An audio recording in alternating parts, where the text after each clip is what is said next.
Someone who stood with other female MPs to fight for better treatment of women in the Parliament has been the Environment Minister, Tanya Plibersek. And so it certainly was intriguing then, yesterday, to see her with David Van, a man removed from the Liberal Party over sexual harassment allegations, and they were standing together to say they were working to pass Plibersek's restoring the rivers legislation through the Senate.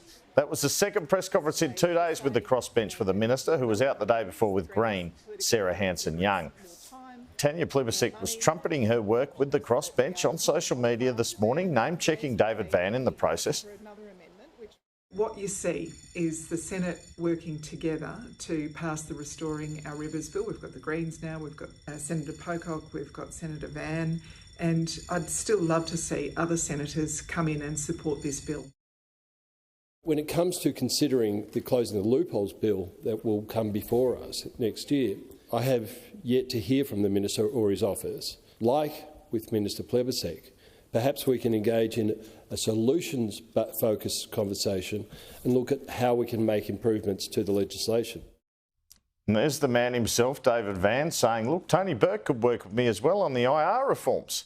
What an invitation. So from Tanya Plibersek's point of view, she wants to get this legislation, which is enabling Labor's version of the Murray-Darling Basin Plan, through by the end of the year, so it doesn't alter water entitlements.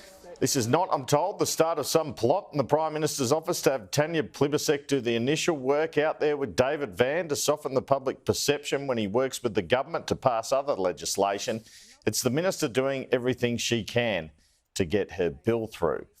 So as things stand, if the coalition oppose legislation in the Senate, Labor needs the support of the Greens and two other crossbenchers out of David Pocock, David Van, Lydia Thorpe, or the Jackie Lambie and One Nation parties.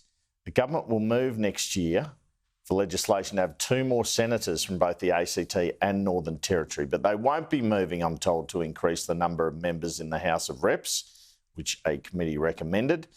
Those Senate changes, though, should help Labor's numbers, Tom.